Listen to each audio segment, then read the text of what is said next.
Tandaan nyo na-dismiss yung mga kaso ni Pastor Kibuloy. Hinaharas lang siya ngayon. This is political move. Yung nangyari kay Pastor. Tapos, hindi naman convicted ng korte. Dinidinig pa ang kanyang kaso. Tapos, ang dami nyong gustong ipagbawal kay Pastor.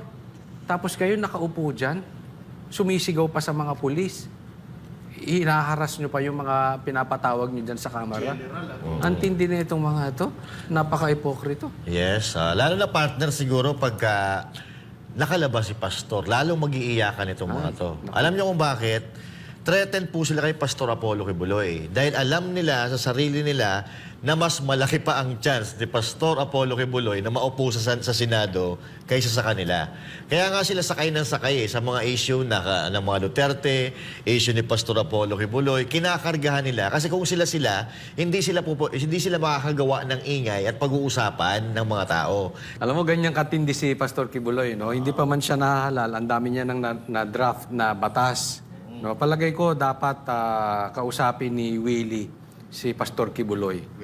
Willie Rebellame. Willie tayo ay nawiwili. Yung bigyan mo ng jacket yan. Bakit, Coach? Eh di ba tinanong siya, anong gagawin mong batas? Hindi siya makasagot, natulala siya. Tapos binalik niya yung tanong. Kung ikaw, anong batasan dapat? Talagang, walang tatakbo senador, hindi niya malaman kung anong batas ang gagawin. Hindi po ganun si Pastor Kibuloy. Si Pastor Kibuloy marami ng batas. Ako, suggestion ko lang kay Willie. Kausapin niya si Pastor Kibuloy para magkaroon siya ng idea yung sa mga dapat gawing batas. And at the same time, kausapin niya si BBM.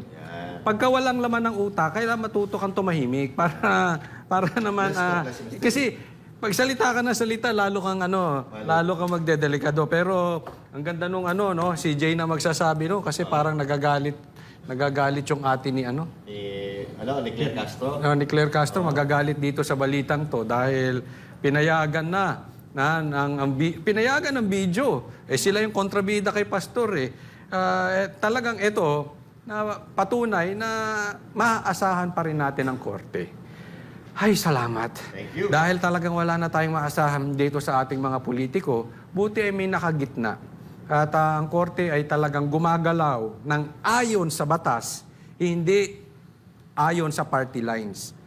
Sa atin ngayon, ganyan na matindi na And hindi ko nga maintindihan dito kay Marcos, talagang parang takot na takot sila sa galaw ni Pastor Kibuloy. Kita nila siguro yung lakas talaga ni Pastor Kibuloy. But suportahan natin yan. May utak po si Pastor. Gaya nga ng sabi ni, brilliant po ito. Intelligent po ito si Pastor Kibuloy, sabi ni PRRD. Maasahan natin yan.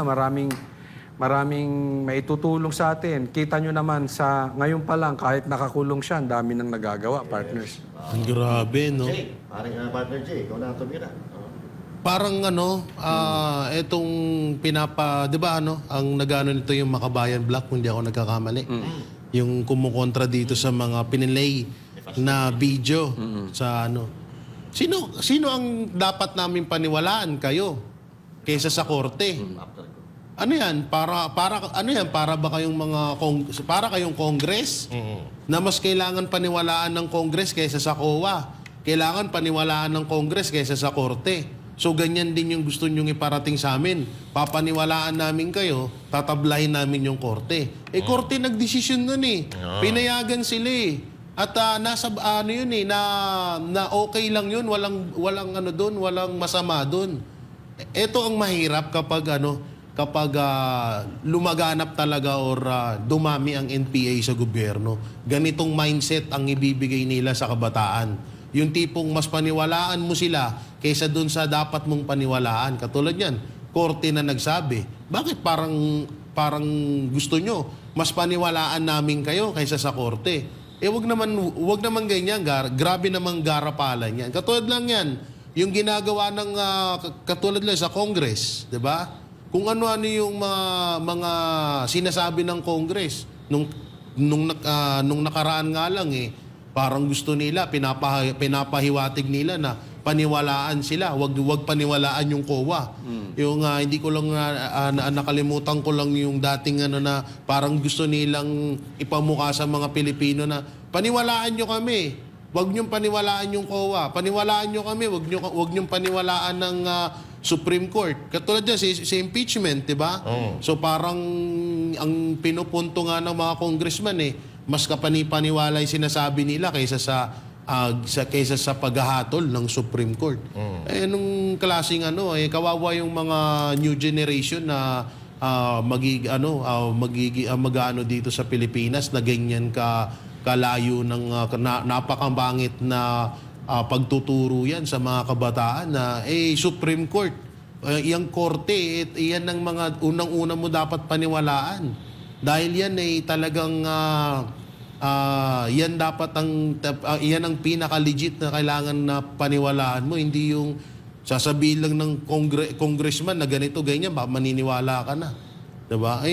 Pangit nung ang pangit nung ganyan na karakas nyo. Kaya talagang napakaganda nung ginawa ni Pastor na talagang inano niya tong mga NPA na to.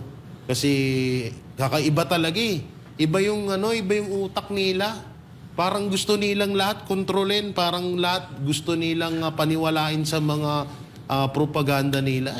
Anong magagawa nyo? Pinayagan ng korte. Yeah. Yun yung pinakapunto dun Pinayagan ng korte, nagpaalam sila, pinayagan. So, ano pang kailangan doon? Ano pa kailangan questionin doon? Master. Kanino bang pakulo yan? Kay Castro?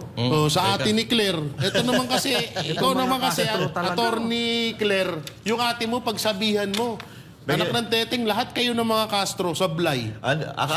Si Noli Di Castro. Nag-uulyanin na. Kung ano-ano na yung pinagsasabi. Ito, yung atin ni Attorney Claire na si Franz Castro, ganyan din, kung ano-anong epal yung ginagawa. Grabe. At saka anong authority niya magsalita na siya nga ay convicted. Yun, isa pa. Ikaw nga convicted na, nagpapakulong pa yung tao, asan ang due process nyo? Tandaan nyo na-dismiss yung mga kaso ni Pastor Kibuloy. Hinaharas lang siya ngayon, this is political move. Yun Yes. nangyari kay Pastor. Tapos, hindi naman convicted ng korte. Dinidinig pa ang kanyang kaso. Tapos, ang dami nyong gustong ipagbawal kay Pastor. Tapos kayo nakaupo dyan, sumisigaw pa sa mga pulis. Hinaharas nyo pa yung mga pinapatawag nyo dyan sa kamera. Ang tindi na itong mga ito. Napaka-ipokrito. Yes. Lalo na partner siguro pagka nakalabas si Pastor, lalong mag-iiyakan itong mga to. Alam niyo kung bakit? Threatened po sila kay Pastor Apollo Kibuloy. Dahil alam nila sa sarili nila na mas malaki pa ang chance ni Pastor Apollo Kibuloy na maupo sa Senado kaysa sa kanila. Kaya nga sila sakay ng sakay sa mga issue ng mga Duterte, issue ni Pastor Apollo Kibuloy, kinakargahan nila. Kasi kung sila, hindi sila makakagawa ng ingay at pag-uusapan ng mga tao. Kaya Kibuloy, Duterte, yun ang ginagamit nila. So, Attorney Claire, sa tingin nyo, pwede ho ba ito? Si Attorney Claire. Attorney Claire, pwede ho ba ito? Pinayagan ho ng Korte Suprema na makapagsalita si Pastor Kibuloy through video. Itanong ko lang po sa inyo, bilang bida-bida naman kayo at marami kayong alam sa buhay, pwede po ba ito? Nagtatanong po kami. Kaya nga, tumatakbo si Pastor sa pagiging senador dahil isa siya sa mag-iiwas na mangyari ito sa iba't ibang mga Pilipino katulad nung ginagawang panggigipit sa kanya. Tsaka ito yung mga lahat ng plataforma na ikakamada ni Pastor sa Senado ay liyan po yung mga lubos na kailangan ng Pilipinas ngayon. Kaya tayo mga kababayan, wag ho na nating palagpasin ito at ihalal po natin si Pastor bilang senador at ang buong PDP laban. Yung ibang kandidato dyan, wala man lang ako napapanood na pumupuri sa kanila. Kanya-kanya silang buhat ng bangko. Para sumikat, maging popular yung kandidatura nila. Pero si Pastor Apollo Kibuloy, yung mga taong natulungan niya, sila mismo ang nagkakampanya sa kanya. Ibig sabihin, the work of Pastor Apollo Kibuloy, yun po ang lalong nagpapalakas sa kanyang kandidatura. Hindi katulad dito ibang kandidato na wala naman nagagawa kundi buhatin ang mga bangko nila. Alam nyo, si Pastor Kibuloy, kahit na nakakulong yan, ako talagang nai-imagine ko, ihalal muna natin siyang senador. no? Pero talagang pumapasok sa isip ko, paano pa kung naging vice president or president si Pastor Kibuloy in the future? Posible po yan. Naku, ubos kayong adik kayo. Nako. Kayong mga politikong adik, kayong mga politikong korap, NPA. magnanakaw, kayong mga NPA, kayong mga rebelde, kayong mga komunista, ubos kayo. Talagang, alam niyo si Pastor Kibuloy kasi hindi kailangan mangurap. Hindi kailangan magnakaw, hindi kailangan ng makinarya.